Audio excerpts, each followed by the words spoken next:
Police in Edo State have detained 21 secondary school students accused of plotting a violent court attack in Benin City. The suspects are students of Ogioma Public Secondary School. Officers acted on intelligence suggesting the teenagers were preparing to assault nearby Osewende Secondary School. Weapons include knives and a metal chain were recovered during the operation. Police said the students had circulated a threatening voice note in which they boasted about starting a war, burning down the school, and attacking students and staff. The message prompted swift intervention. The suspects, aged between 14 to 17, were taken into custody for questioning. Authorities say the investigation is focused on preventing further escalation and identifying other possible participants. 8 students have been remanded in a correctional center. 13 others have been released to their parents while inquiries continue. Holistically, I want to know your thoughts on this, but let's tilt a little bit, to what we do as parents. What are parents doing about situations like this? Before I delve into what parents are doing, I would want to express a little bit of gladness that at least it has been nipped in the bud. At least one good news came out of it. The police have been proactive in this now.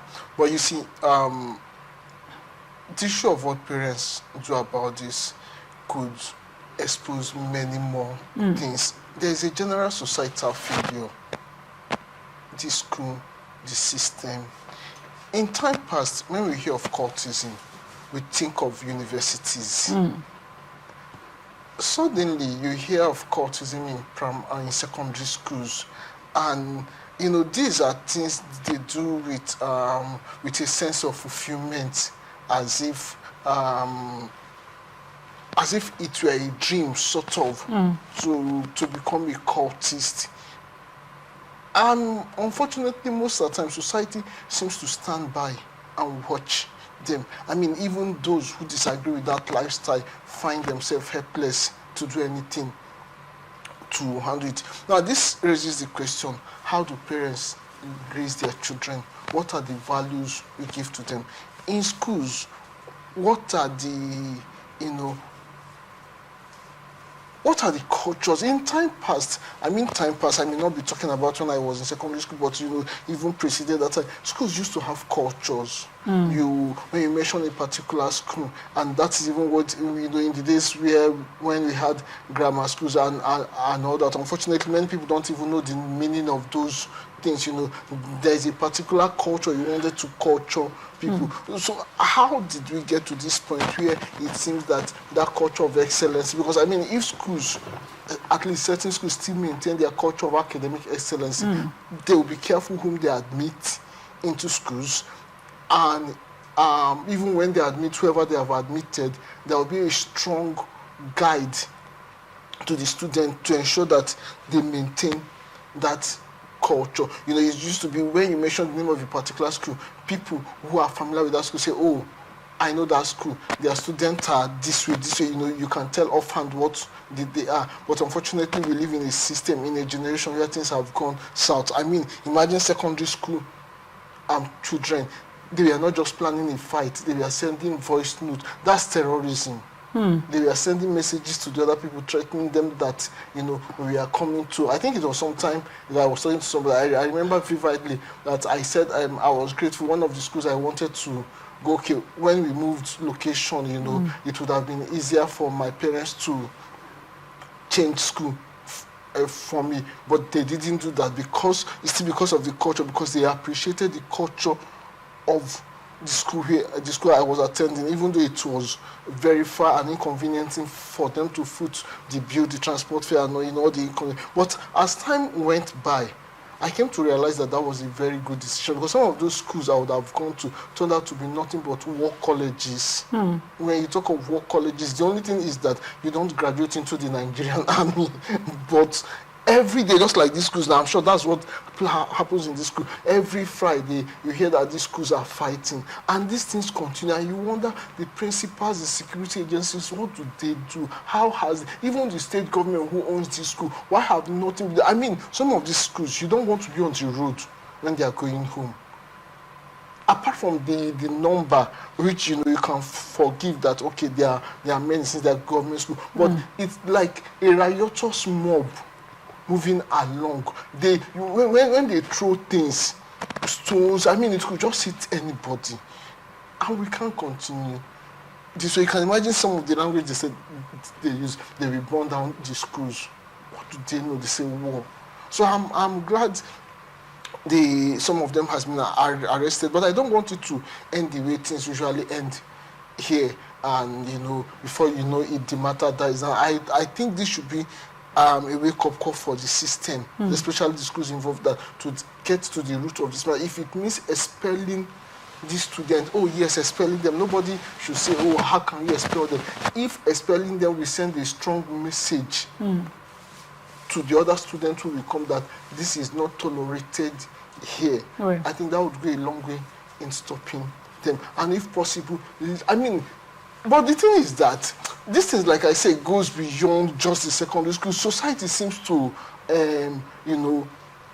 how do I put it, seems to encourage this type of behavior. Because even how do you mean encourage? Yeah, even some of the people you see acting out in a political leadership and national governance, these are people whose lifestyle begs the question.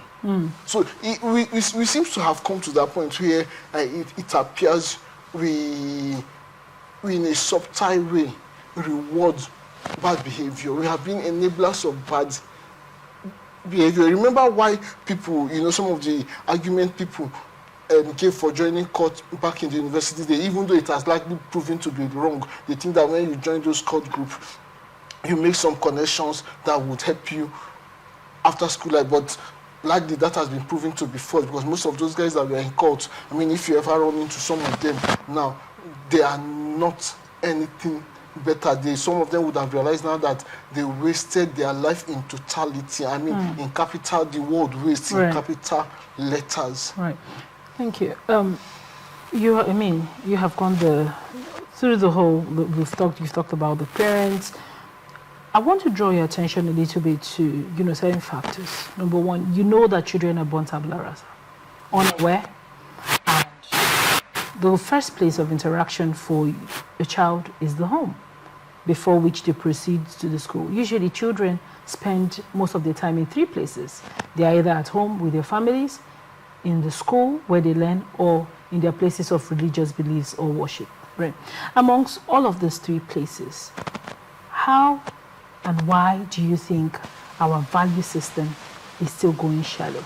Do you think parents are failing now in their job of raising more balanced, aware children? Some parents will target because of poverty, because of everybody is working. Certain families have, father out of town, mother out of town, children growing up with somebody that is incapable, simply because everybody is trying to make ends meet, which will be, of course, the story for certain parents. Do you think that the school, you have said that you don't think the school is doing enough job as they were to do, but now many schools, and say for government schools, now I'm talking about it in general terms, you want to look at it from the angle where for private schools, they're trying to make an income. The idea is, can the child pass our entrance exams? And sometimes even if the child can't pass the entrance exams, well, the parents are going to pay, so we're going to take these students in. Now, do you think that this tends, let's talk about the places of religious worship.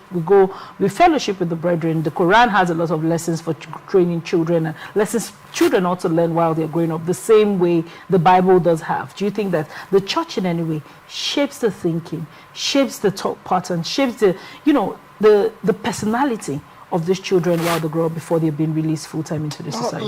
Like you said, the mind of a person born into the world, a child is a tabula rasa. That means it is blank, right? Like a plain sheet of paper. Absolutely. Then socialization and acculturation begin to take place. This table before me is plain. Begin to write on it. What are you writing on it? More like coding. The morals you write on it, the values you write on it. So it's sort of garbage in, garbage out. What have we fed the mind of young people? And even as adults, what has our mind been fed with? You can't give what you don't have. If you have been fed with rubbish, you're going to transfer that rubbish to those who will listen to you. Unfortunately, your children will be one of those who would listen to you. So, now there are there have been a crisis with parenting. Part of what causes that is economics, but beyond the economics, there's also the thing is this: we have many people now who go into parenting not because they are prepared for it, and maybe just maybe may never even be prepared for it. I mean, if at certain age and certain level of education you are not prepared for it, when are you going to prepare for it? But if you ask me, those who are not prepared for it would have even better been left out of that job. But of course, it's not for you and I to decide who gets into that role or not. But the thing is that there is a societal failure, both from like the institutions, the government, the society, the parents. Most parents, I saw a video, I think yesterday, today, of a parent who went to school to fight a teacher for beating his child, Now, a parent who does that, you're already teaching your child, whether you know it or not, that violence is a way of resolving issues. If that child turns out to be a cultist tomorrow, it is because he has found in cultism a higher means of exercising violence. So the parent may not know what they have done. Then to that teacher who have been molested, I hope molest has not just been reduced to sexual molestation. we have a way of abusing and redefining what's needed. But for that teacher who has been physically molested because he tried to make a correction. Now, I am not